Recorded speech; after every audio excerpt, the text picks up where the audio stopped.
ever heard of modals?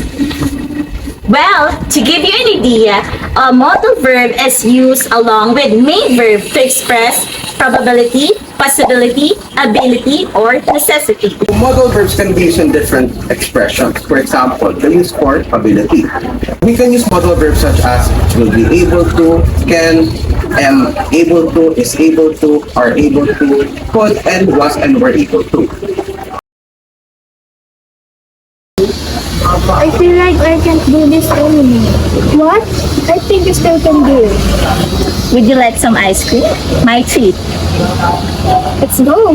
We can also use modal verbs in expressing permission. For example, using modal verbs such as may, can, and could. The next is using modal verbs in expressing advice. We can use modal verbs such as should, ought to, and should have.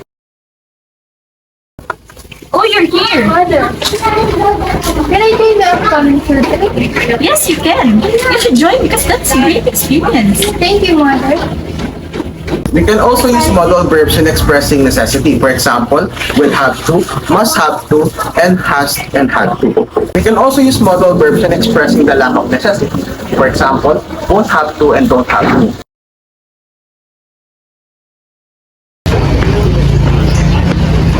Hey, we have to leave early. We might get late. You don't have to worry because we still have 10 minutes before the class starts. But we must hurry because there's a quiz. Let's go. And the next is we could use modal verbs in expressing possibility. For example, using modal verbs such as may, might, could, and may have. Mom, can we go to the park later? No, it says on the news that it might rain later. Oh, okay, Mom. I hope you've learned a lot from our discussion for today. And for further learning, you could click the link below or scan the QR code.